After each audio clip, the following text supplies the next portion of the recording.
Hello, everyone, and welcome to the American Scouser podcast. Monday nights, we are back. Well, at least two of us are back. The odd thing is this morning, it looked like I was the one who was not going to make the night show.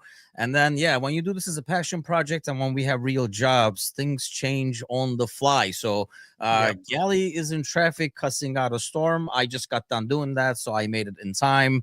But we're back, and nice day here for mid-November, 50s or something like that. I think it was. Bickler, how is life over there? It's good. It feels relatively fall-like.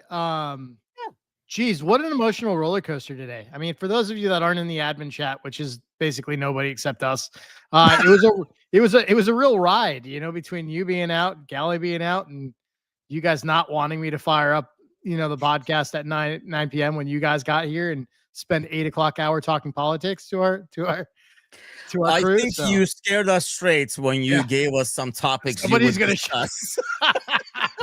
Somebody's going to show where Bickler is going to talk about the Federal Reserve. When I saw that, I told Angie, we have to find a way to get home. I was like, I don't care if we can need the helicopter. You want to see years of hard work undone in 30 minutes? Well, to be fair, I don't know if the show is going to be much better, but it's the international break.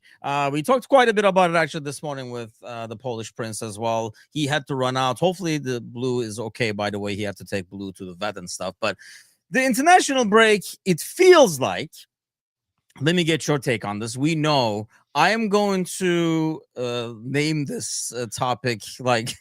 It's going to be like, what does Bickler hate for 200, Alex? So let's start with the international games. I'd rather go to the dentist or watch an international match.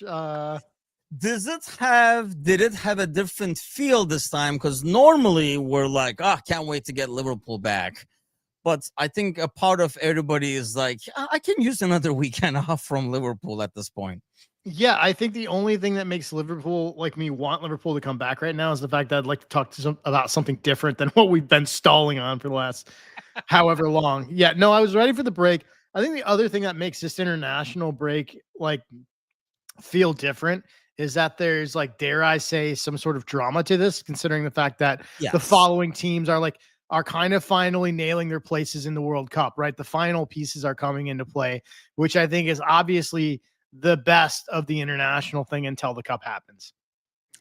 Yes, and I was going to ask you that. So is that the main difference then? Because we talked about international breaks before, and I know you don't like normal international soccer, and we won't get to the U.S. national team, I guess, because I don't know shit, and God knows you don't follow it. So Gally is not here to tell us what the hell is going on.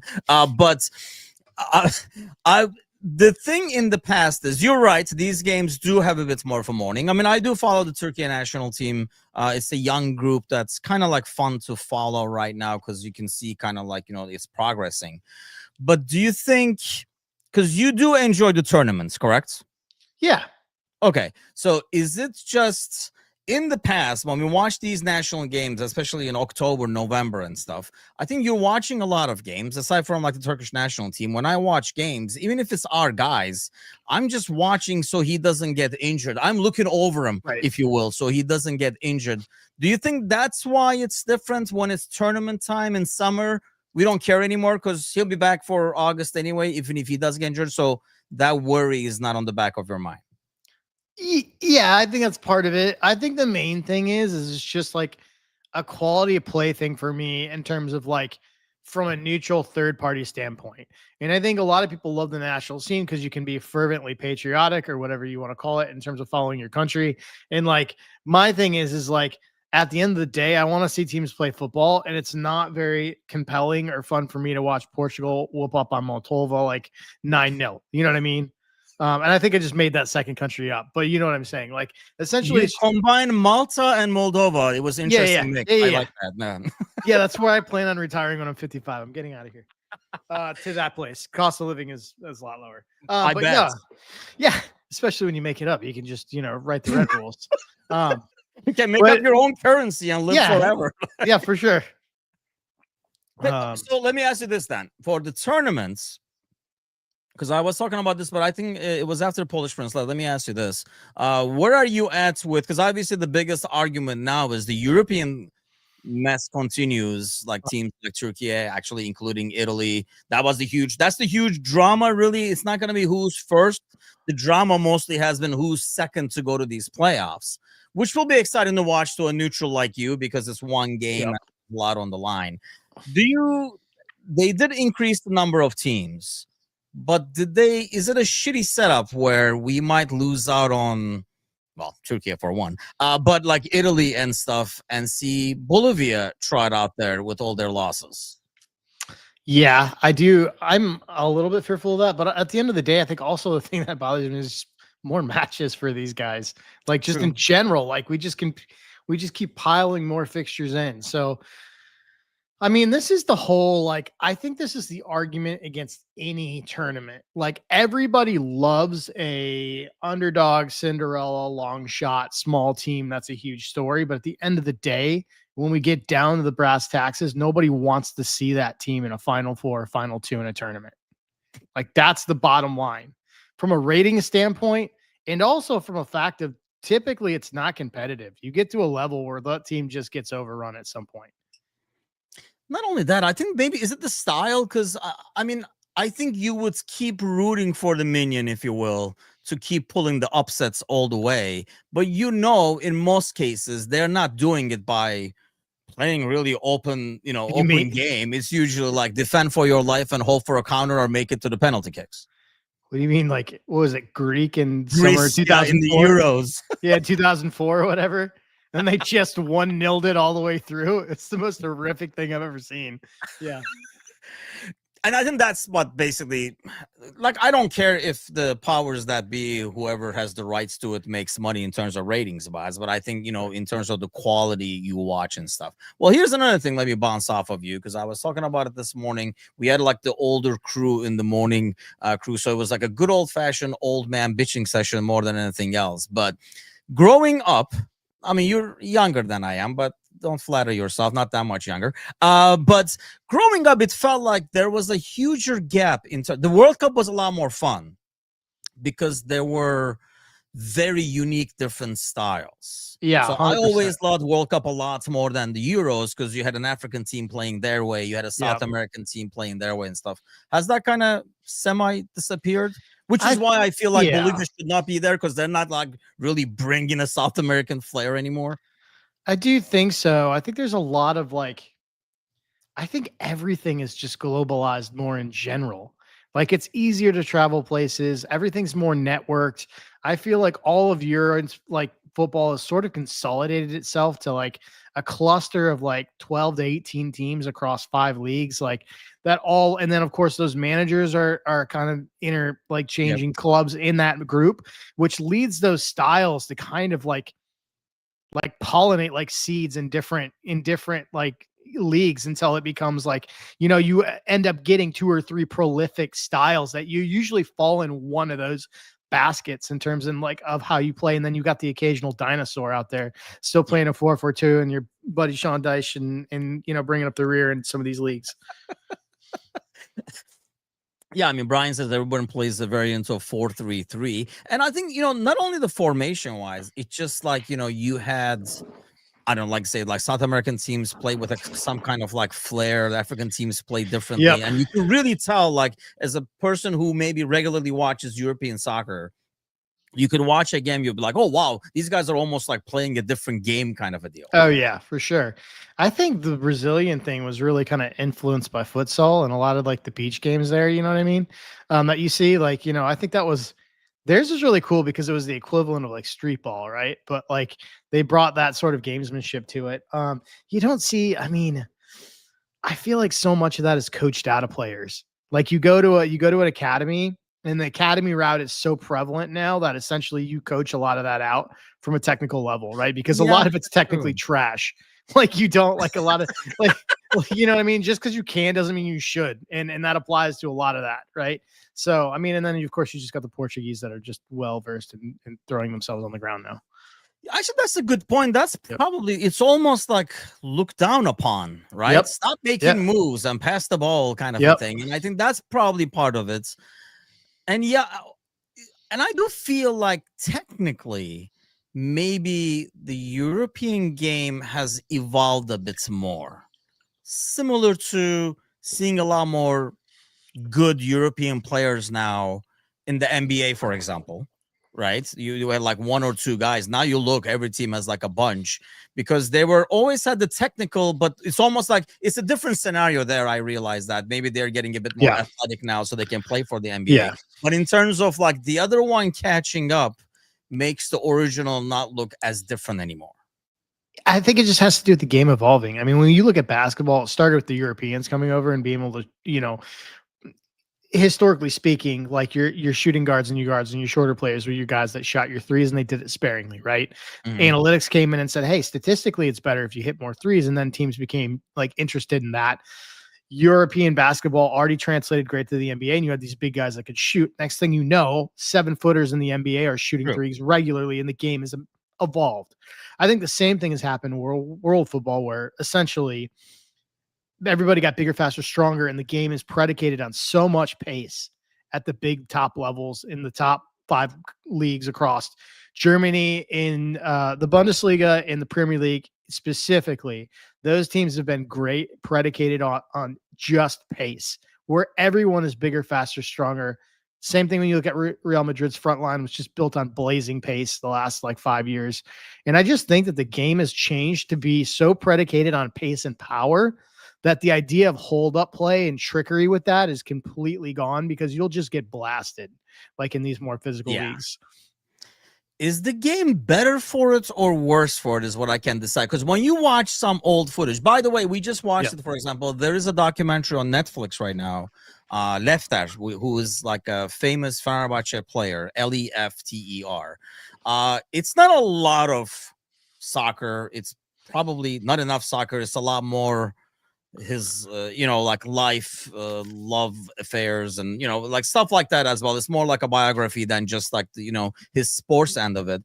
But I learned a lot watching it that I did not know. It's a lot about him being actually, his last name, like he's actually Greek, and his struggles, in Turkey as a Greek player and stuff. It's very interesting. I would definitely recommend watching it. But there is some actual footage there, like they show the games, and then there's some actual footage they show, so it's not exaggerated. One guy literally dribbling through like Diego Maradona style, like by like 8 guys, because in the past you can kind of tell like people diving unnecessarily. It's almost like a table football where there's like lines that you get past and stuff.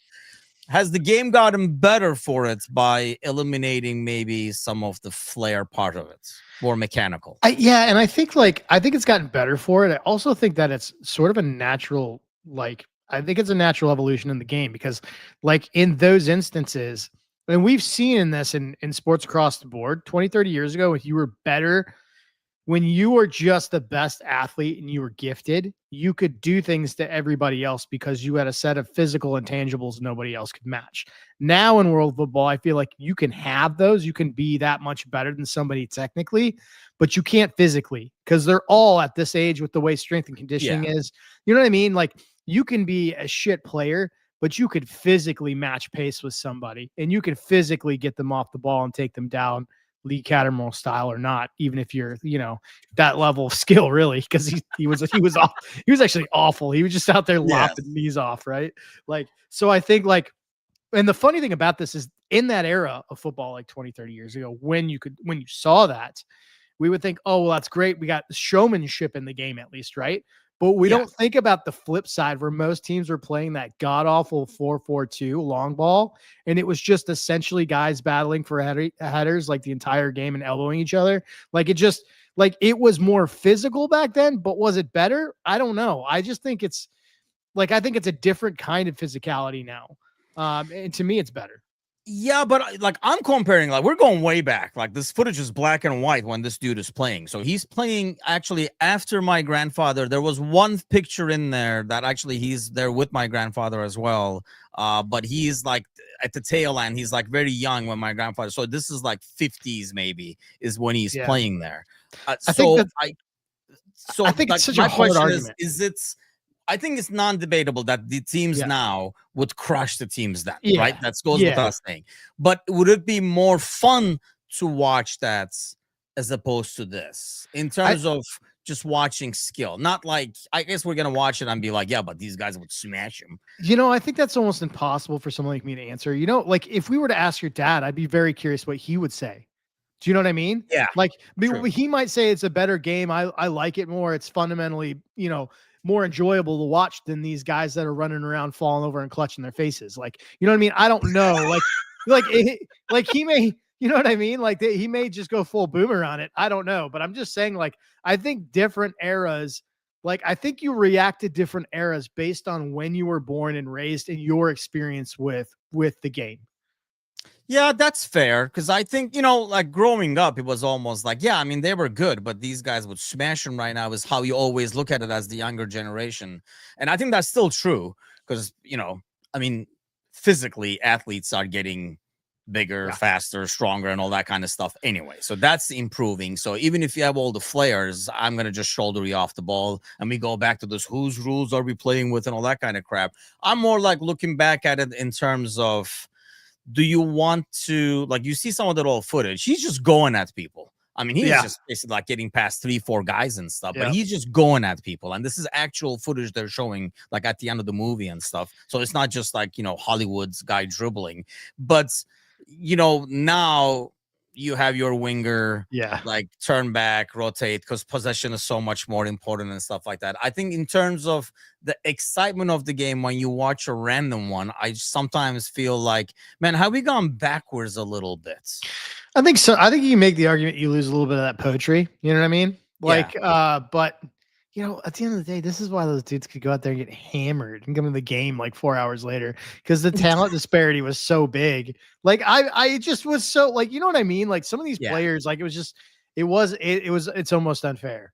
But I do get it. Like, I'll tell you one of, I think, the biggest negative evolutions in football, not to go into a hotbed subject, but to me, the poetry and the flow of a match has to do with talent, has to do with setup, has to do with tactics. But for me, the constant fucking interruptions of replays or checks and all of this stuff has really killed a lot of it for me. Yeah, that's true too. I think it's weird. I mean, how long has it been? 5? 10? We're doing it was COVID would have been 5 years ago. Was it pre-COVID? I feel like it might have been.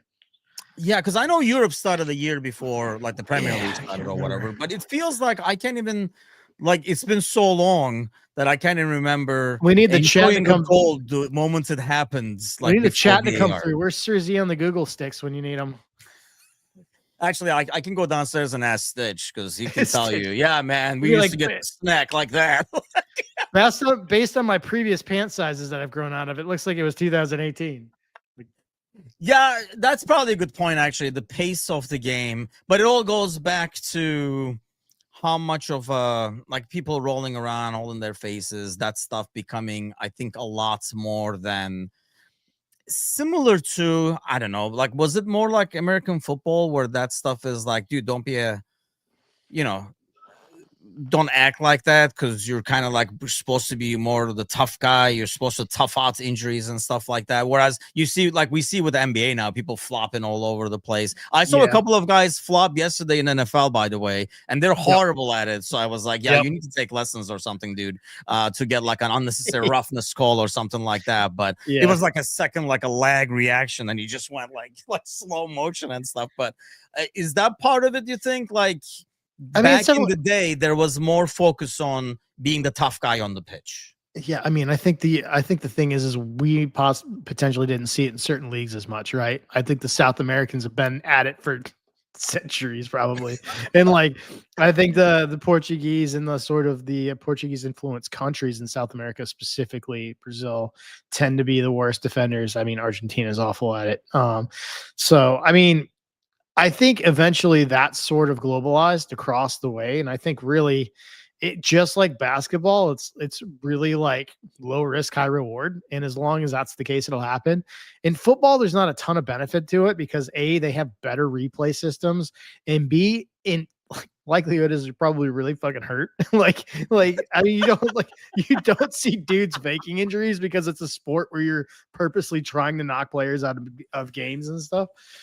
through just force. So I think it's just a different game. And that's why you don't see it there. Dara says they don't flop in rugby. I never warmed up to rugby. I did love watching Australian rules football when I was in England. That was like a family favorite. We would actually watch that. Talking about a Which tough sport. just the weirdest mashup Oh of man, sports that is too. such a tough sport, but it's such a fun watch at the same time because that's when you're like, damn, that's pretty Yeah. impressive. Especially they're playing a soccer/football with no pads. It's just nuts. It's like if you told a prison island to invent a sport, that's 100% what they would invent. Like, But okay, yeah, I mean, it's like a weird thing. We were kind of like talking about it a bit this morning. I was like chatting with like the audience, and I know it. You're right. I think if we ask John, for example, from our crew, I don't think he's gonna have the same perspective because you got to be able to see certain eras to be able to compare it and stuff like that. But I mean, obviously, this international break, the main story is parallel to Liverpool is probably Hungary when Turkey beats Bulgaria on Saturday. My brother and I were looking and the potential opponents kind of a thing, and it was like Poland at the time, it was Hungary, it was Iceland, which now is Ukraine. But Hungary looked like okay, that would probably happen. That's a kind of a huge upset, especially the way it happens in the last second. That's a massive. I worry about that. I was gonna ask you that. How damaging do you think that is? I don't love it just because this is a team that needs all the positives, right? I mean, they're already dealing with, I think, we haven't talked about it as much. I think it's probably a hard thing for all of us to talk about, but I think this team is still reeling in some capacity from the Jota loss over the summer. Like we move on. I don't know that they move on as fast in a locker room where they still have a lot of his stuff up, I'm sure. And, every time you walk in, you probably don't get used to that not being there unless you've had some closure on it. So I think this side needed to get wins wherever it could. So like, some of these guys missing their national teams, losing out on World Cup qualification in a heartbreaking fashion and extra time. I don't love that for any of our guys coming in. Happy everybody's healthy, but I don't love it mentally. Yeah, that's the weird thing. Like I was thinking the same thing in terms of health. Hey, at least we didn't, Arsenal got like a bunch of like negative news and stuff. And, we didn't so far. I know there's still games tomorrow. I don't know if there's any on Wednesday, but I know for a fact there's a bunch happening tomorrow. So that was the positive. But yeah, I thought the same thing. I thought, especially more for Szoboszlai. I mean, it can't be helping Kirkes, who already was probably needed something positive to get out of the rut. But Szoboszlai is also the face of the national team, the leader of the national team. So I'm sure, I'm not familiar with the Hungarian like media and stuff, but we've seen like the documentary of like Sadio Mane, for example, how harsh the local media can be on their international stars when things don't go well. Yeah. So I'm sure he's getting a bunch for that. So I do probably worry more for him than Kirkes. Yeah, I think so. I think you worry more too because of what he means to this side. I think I feel more for him too because I mean he's in the prime of his career. Like this is really the spot where he has the ability to not only impact that team but impact the tournament at that age the way he's playing. And I just think he's been the one thing Liverpool's been able to sort of like cling on to and try to build around right now while they figure this thing out. And have your one guy that's been sort of the linchpin, the one steady thing, regardless of who you're playing and where you're at, to go out and have a rough international break and have a heartbreaking moment, come back. I think that's just, I don't love that.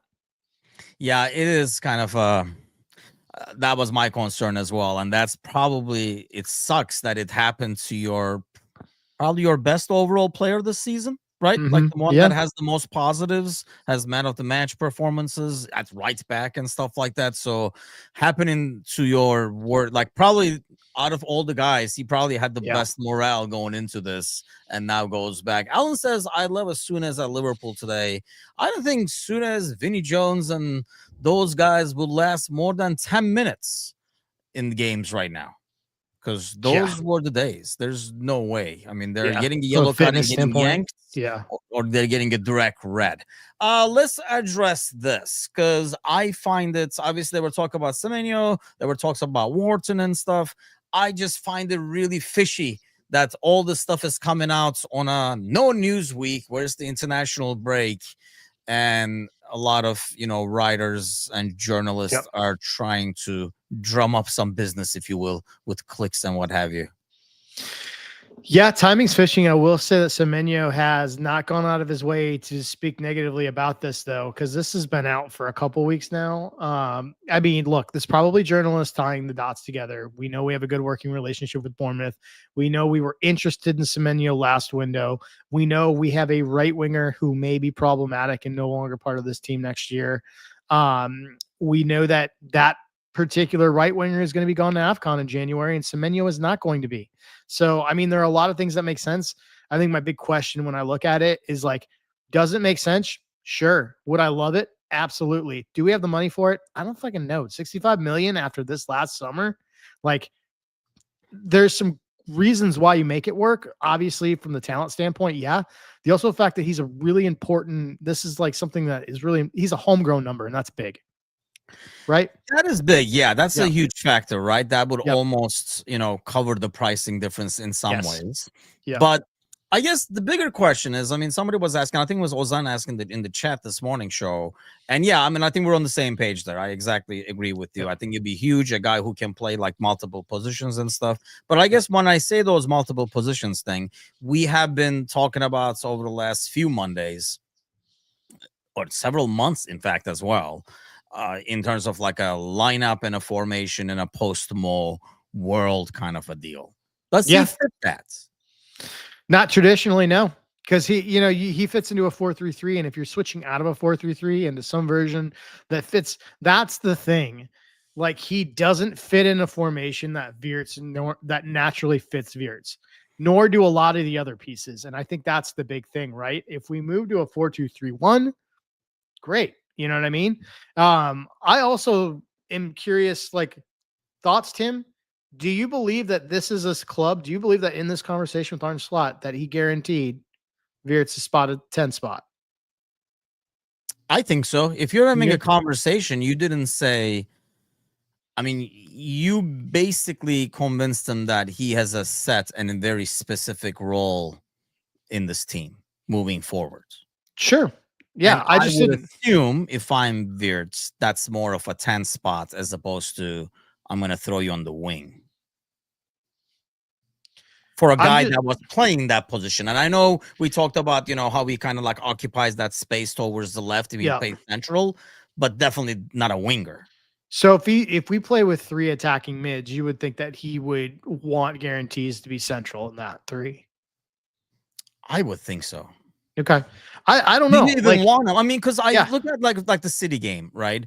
Or I look at honestly any of these games. One thing, and I know, like I say, I don't want to go back to it because we talked about it before, and we all put our stamp of approval on the Diaz move. So can't back out of that now because of how things panned out.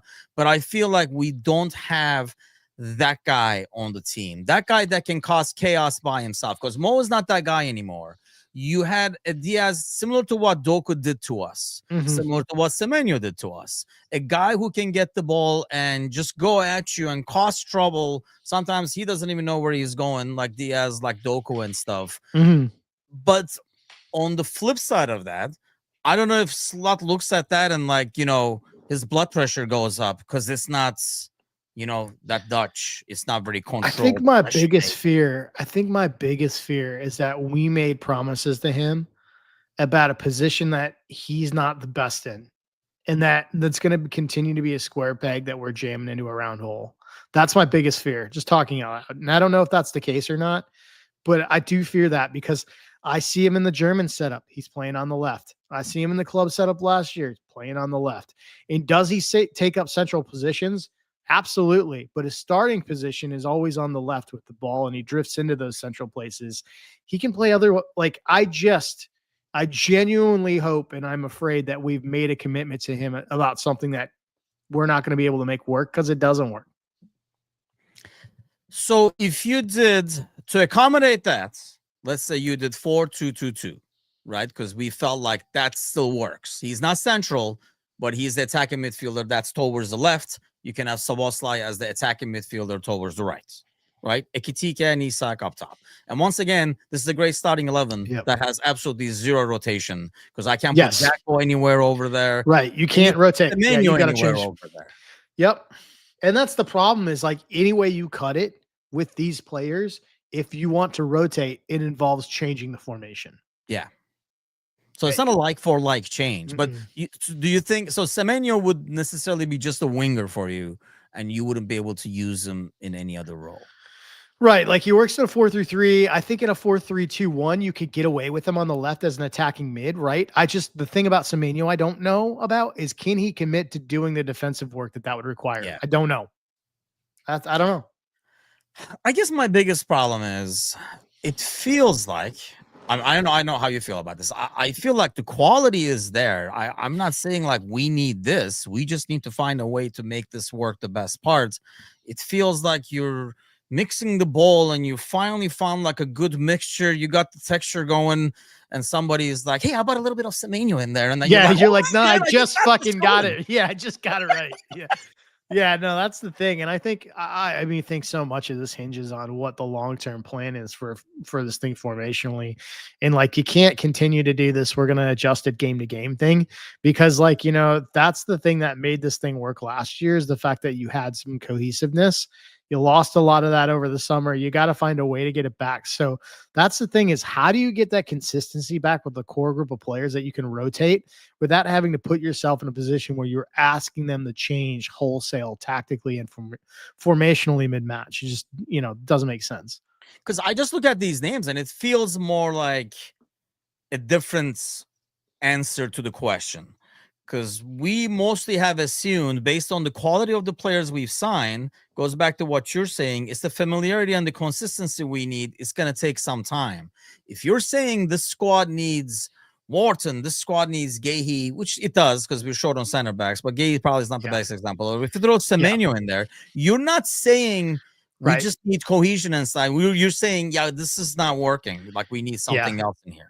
I think it's pretty natural when things aren't going great, or even if they are going great, that you want new pieces and shiny toys that fit the existing model that you're used to, right? So when we say Wharton, when we say Semenyo, when we say Gahey, we know exactly where they're slotting those guys in.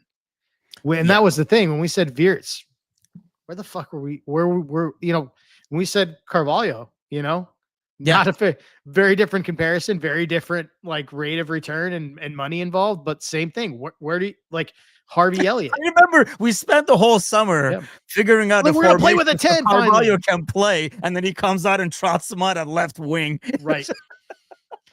And I kept thinking, well, we really thought he was Coutinho. We're gonna keep doing the same thing we did with Coutinho.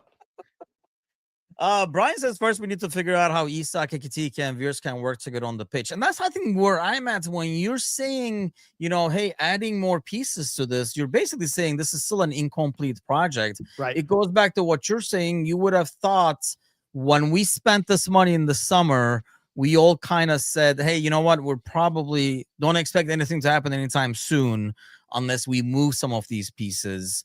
Do you think then they would move some of these pieces who do not fit this? Yeah, you'd think so. I still keep coming back to we want to work in Ekitike, Wirtz, and Isak into the same lineup because they were all bought and they're all new and they're all shiny and they're all fantastic. My thing is if you fit them into the same starting 11, how does that work rotationally? If you're starting those two up top, those are your two best strikers. How do you change a match from that spot? If you're chasing a match and those are your two strikers, or you're just trying to rotate for rest, you rotate one out. I guess you can flip flop one out, but who's the striker coming in? Chiesa, Gakpo? Those are kind of less than ideal just based on what we've seen out of them. You could make it probably an argument for Chiesa. I think Gakpo is the weirdest thing because I think his statistical numbers don't match the performances. And that's continuing on the international stage too. It's just the craziest shit I've ever seen. Yes, I was thinking that too. Because that was more of his haven than you could be see what he does over there. Why can't he do it over here? That's the frustrating part. I think is we're trying to make something, and it just feels like the pieces. If your complaint is too many changes, which it felt like he tried to fix it by going back to the basics, right? Especially in midfield, and kind of kicked Wirtz out of there to the left wing and stuff like that to make the midfield back to what it should be. So I don't know what the solution is moving forward, because you tried Kirkes, you went back to Robertson, and that's fair. I'm not disagreeing with it, but I feel like, you try to put all these new pieces in and it did not work. Now, do we come back trying to use the old pieces again, or do we come back and say, you know what, it is what it is, we got to start the future now? Because I think that's the biggest question now.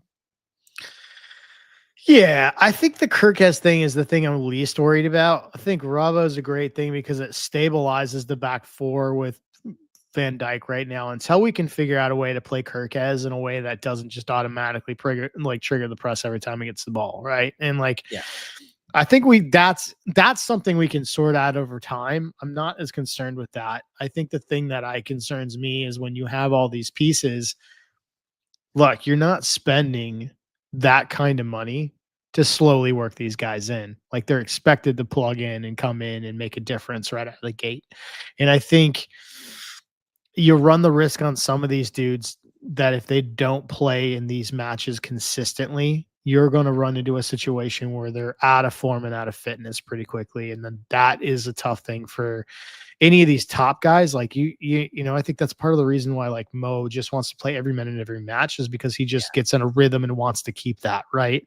And so I think it's almost like you have to take form out of the equation and you have to look at the long-term importance of that individual for this side.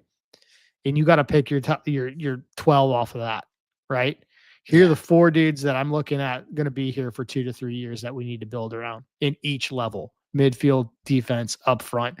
And I think you have to base your 12 around that, which is like, to me, is what makes it really interesting, because like we continue to trot Gakpo out there. And I'm like, okay, so is it because he just happens to be like the one that consistently has been creating when we were struggling to create, which is problematic in and of itself? Or is he really think Gakpo is a long-term part of this plan? Because then to me, you're telling me, like, when I see that, I don't think we're doing any variation before 4-2 with Gakpo on the left. Zero. I don't see him plugging into a midfield slot at all as an attacking mid or a wide mid. And so like, you just got some weird ones to me. I think the Gakpo thing doesn't make a lot of sense to me in terms of that. But this goes back to my position, which is, I think Wirtz is so much better on the left. Like, I'm almost, let's play him where he's good until he's in form, and then let's talk about moving him centrally. And I think that's fair. I mean, Dara says, name me a season when Gakpo's goals and assists haven't improved. I mean, 1, it's a small sample size. And 2, I agree. I think Gakpo it's probably what you're saying, Bickler, in terms of when you look at games sometimes, and we have said this before, maybe because it's how we're defended. We said this before when Diaz was on the left, that the only threat is coming from the left-hand side. We've always said this. And then, occasionally Mo would get something and then he would finish it. He was very clinical with the few opportunities that he got.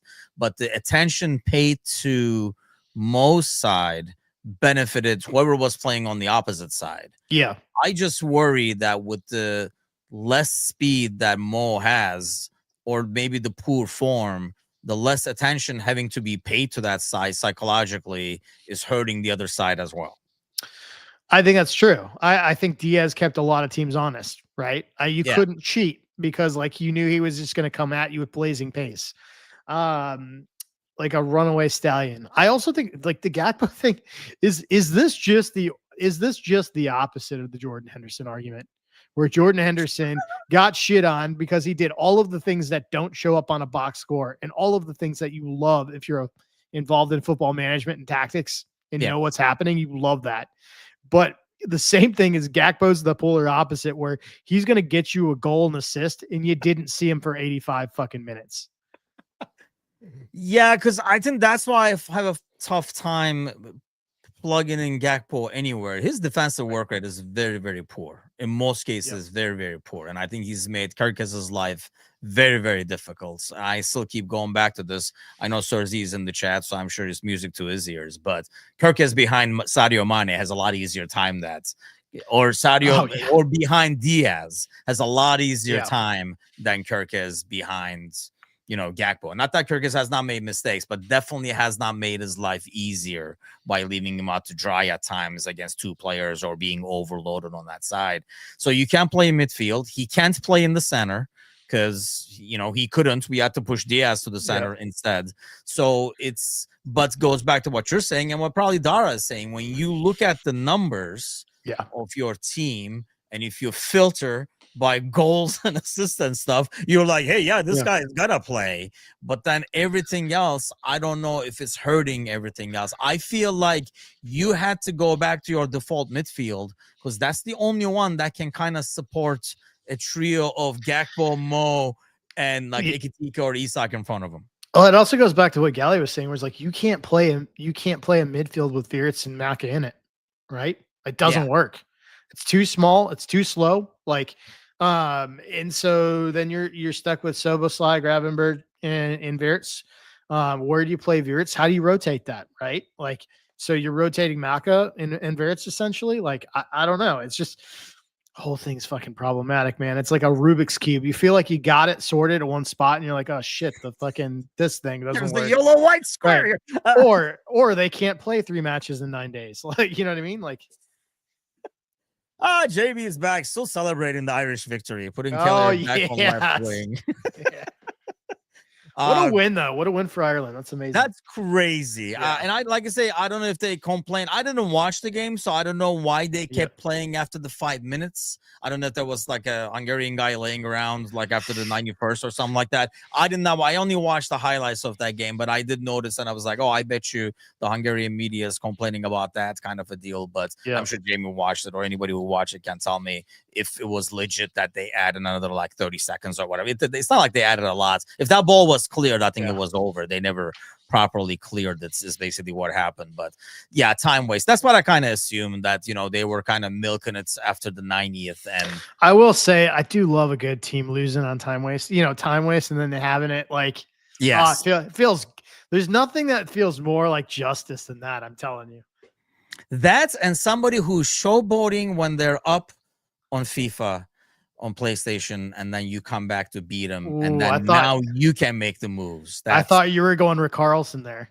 Oh, you know what? That's the funny thing. Like, oh yeah, take the shirt off. I'm like, dude, bro, don't do that anymore. Like, even if it's in the injury time, don't like. I bet you that's what his teammates are like. No, put it back on. Oh, you lost again. Everybody get in goal. Everybody get in goal. Like they just all go back there. But yeah, that's quite the comeback, man. That's like unreal stuff right there. That's like true. If it was Disney, you would be like, this Disney bullshit is what you would say, right? It's one of those. But no, yeah, like more power to the man. Fair play to come back and win and stay in that. Playing away as well. I thought that was kind of like huge. Shows a lot, and we were talking about that with my brother. I mean, there are teams like like Ireland in there in this next round in the playoffs who are very dangerous because like they don't have anything to lose almost. Like, can we just get this out of the way? Can you imagine if Ireland makes this World Cup in the United States? What that's gonna fucking look like? Oh my gosh. Now I want it to happen. Hassan says, it's felt like it's, and of course Dom starts acting all cool again. I wish he wouldn't. He did the same thing with Arda Güler, like talking shit in a game they're losing and stuff like that. So it's just, it's a big comedy there. But I mean, that was probably the only like the main story that came out of this international break. Let me bounce you off this things Paul does not like. Major League Soccer is joining the rest of the football world. The biggest we gotta call this I've had on this league. So they've been watching this podcast apparently, because I've been complaining about this. Like, how the hell am I supposed to take a league seriously that doesn't take a schedule seriously? Is that a good sign? I mean, it's obviously a good sign, but do you think does it make Paul interested a little bit? We got to call this segment Would You Rather? Like, would you rather watch the international break or become a fan of MLS soccer? Listen, like, yes, I think it's good for MLS. Does it make me want to watch it more? No. But do I think it's going to make other people want to watch it more? I do. Yeah. I think it's going to help because now the storylines are parallel and running at the same time, right? Versus like the seasons not matching, none of the shit lining up. I think it makes it more interesting when you're talking about a transfer window in Europe that's now going to include MLS, the base level in a lot of leagues, like doing business with them. I 100% think that this should have been done a long time ago. And I think it might have, like, I think they might have seen some really positive things out of it had they done it earlier that I think they're going to see now. And I never understood the reasoning behind it. I realize American sports run on a calendar of some sort, right? I But think it in was some ways, like, primarily who weather. was saying, like, I'm not going to go to the Bears game, the Fire is playing? You know, like, it wasn't going to affect it. I'm sure it makes scheduling a tad more complicated. But I mean, if they can make basketball and hockey work in using the same arenas, I'm sure they can make this work as well. I think it was weather related, man. I think they thought we want to push this into warm weather and get people out in seats and sell tickets and fuck trying to do this thing in Chicago in November, right? That's You know what I fair. mean? I think it's but I think it's gonna So what do you need. think made him change it? My theory is Messi said, "This is bullshit. How am I supposed to be ready for the World Cup?" Listen, that's since he owns, I think, a percentage of the league now. You never know, right? This could be he could be doing the Trump thing where he's just firing people and hiring his own people. And maybe that's why they made the move. Like, hey, Yeah, you've all maybe been like name the league after Yep. me, and then I'll stay. But I don't Yep. know if Yes. because I know like there was a lot of rumors about him being loaned to like Galatasaray or Fenerbahce and stuff like that because he wants to be in shape. And I'm sure there are a lot of Yeah. other players who play in the Major League Soccer. Now they're going to have, I don't know, 5 months off or something crazy like that. That's not rest. That's I rust. I just think that there's so many wins for them doing it and zero losses. Like I see Yeah. zero. Like the only thing you can worry about is the fact that we're not going to sell more tickets because of the weather. And it's like, cool, play in a fucking dome, like half the football Yeah. teams do. You know what I mean? So Do you, I mean, I think you're right though. Like, it's not gonna make me watch it more. I more see it as a good sign for the long term, for the yes, future kind me of a thing. too. Maybe being able to bring different players over here, because I'm assuming it's a huge ordeal for players themselves. I mean, Yes. especially when there are tournaments like this.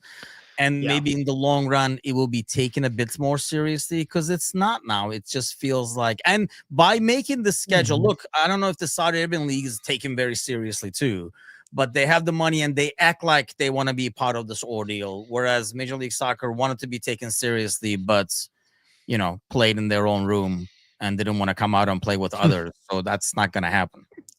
Yeah, I think it's going to open up a lot of opportunities across a lot of avenues, not only from, I mean, you think about if you're running parallel to all the other leagues, what that does for you from a business standpoint, not only just from like structurally how they run that league, but like marketing opportunities and things. Like, I just think it Yeah. makes so much sense. It's crazy to me that it took them this long to do it. It is, and I really do feel like, I mean, I don't know, hopefully it will eventually come up, but I do feel like that has to be a part of it. The World Cup ordeal has to be a Yeah. part of it, especially being hosted over here as well. But we're gonna get back into action on Saturday. I was actually about to look at that. Well, at least it's on the crack of dawn. I was afraid it was the Saturday 6:30 game. At least it's not the early game. What do you expect to see? We're coming back. Speaking of douche, we're playing Forest at home. Do you God. think? What do you expect? Like, are you optimistic? Are you gonna look like cover your face and look between the fingers? Where Yeah, are you dude, going? I feel like I'm going into like a tree line and like I've lost a ski. This is what I feel like, to be quite honest. Like I'm just praying I don't hit every fucking limb on the way down. Like if we see, all I care about is 3 points. I don't care how we get them. I don't care if it's on an own goal in the 90th minute. Give me 3, get us out of there and get us back into the rotation because I think it's always rough to get these guys out of international break going. If there's one thing I know, it's that we'll start McAllister and he'll look like Weekend at Bernie's. Like I just like let's fucking like get these guys as much rest as we can. And like I hope I just see some semblance of like attractive football out of the squad. And I feel like that's asking for a lot. When are they done playing? That's what I was just looking at here now. Like, are they done? Is he coming home? Yes, looks like they're well, I don't see another schedule in Yeah, the let's see. calendar here. Argentina. They played Um, Friday, and looks like there's nothing else. And I think that was these were all friendlies anyway. yeah, I see a friendly versus Australia. That was today. Did it get postponed? Looks like it might have I got was gonna say because postponed. I don't see that as a like on the schedule or the It looks final like it, score. it looks like it got postponed. I want a story there. There's got to be a story there. Anyway, yeah, I don't see anything either.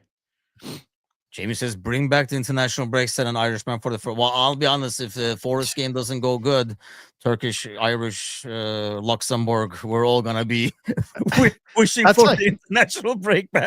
this friendly they had the odds makers have an 11% chance of Australia getting a win in this friendly, which seems really high to me. Yeah, right. Maybe Like, they're just playing their like maybe Argentina was just playing kids or something like that. yeah, maybe. It looks like everybody is going to be back on time. Like I said, I know there are games tomorrow. I don't think there's anything on Wednesday. What do you expect to see for the lineup? I mean, do you expect what we left with? Does Gakpo come back? Like, what I do we think do? it's gonna be his. I think it's gonna be what he thinks is the best starting 11 right now. So I think, and I don't know that changed over international break.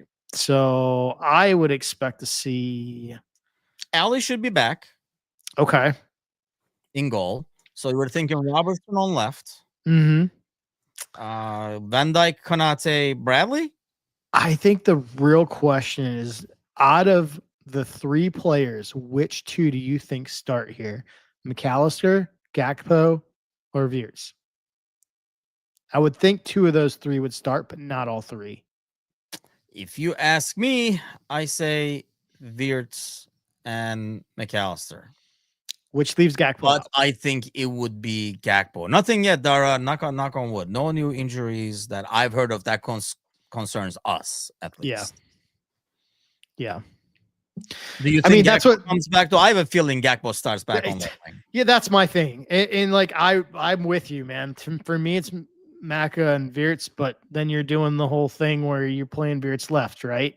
Yeah. I think it's gonna be. I think Maka is going to be on the bench. It's going to be Wirtz, Gravenberch, Soboslai, Salah, Gakpo, Ekitike, and then the back line is going to be your Bradley, Konate, Van Dijk, Bravo. And then you bring Isak and Wirtz off the bench if something. Yeah. Because I think Isak should be back. I think Frimpong is the only one who's not going to be back in full force. Right. Yep. So, like, all healthy aside from that. And no Chiesa. That's a guarantee. And Rio went down the drain in this mix over here as well, because that's another thing, like that's a topic. That is another thing. Day, but like the left winger in a system that doesn't like a left wing is not going to work. So it'll be interesting to see what they were planning. And we just don't know. I mean, going back to that conversation, we just don't know if they were planning something and they were like, "Oh, no, that doesn't work." So coming up with a new plan, or it's just a matter of tweaking the original plan they had to make it work. I don't know. How off are we? Because I think we're just going off the results, right? We were not complaining as much when we were getting those late winners. It was a winning mentality, growing pains and stuff like that. When it got reversed and we started conceding last-minute goals, it kind of went down south.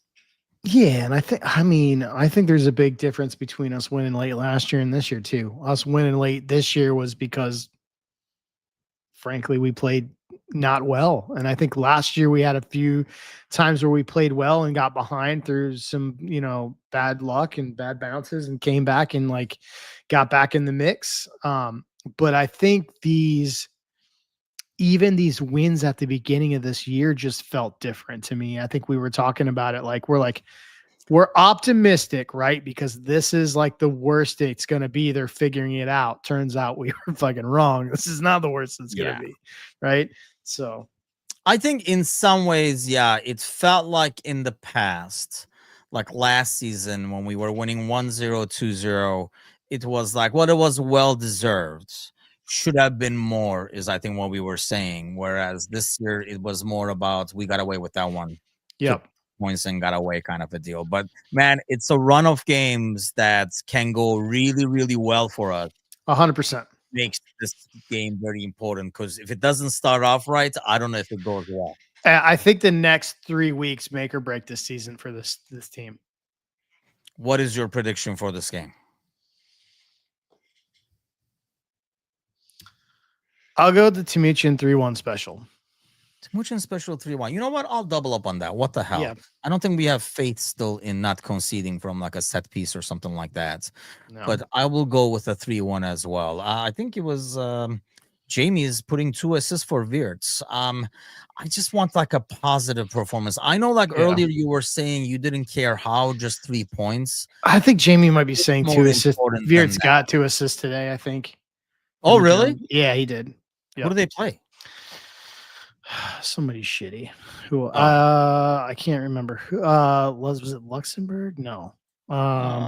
Slovakia. Slovakia. Yeah. So, you know, I just want to see this side look cohesive. That's it. That's not it. I want them to look cohesive, and I want to see this side look like they're up for something. Like I would love to see them look like they just don't look like they have. I mean, they look like a side who got devastated by a tragedy over the summer, if we're being honest. Like they don't look like they have they don't look interested, right? Like they don't look fair. Like they just don't look interested in being in a dogfight. And I'd like to see that come back with this side. I think it most like feels frustrated. And you know, frustration kind of like comes out in different ways for everybody. I mean, sometimes some players play better with it. Yeah. I needed to get pissed to play better, for example. So I needed to find a way to get pissed, which wasn't difficult for me. But sometimes, you know, people make mistakes when they're pissed. It's like, you know, impacts them negatively. So when I watch this team, I watch a lot of frustration. That's why, you know, Brian Shelton says 3-0, Hassan says 2-0. I do want a win that doesn't matter if it's like comfortable scoreline wise, but I think this team needs something to build on in terms of play.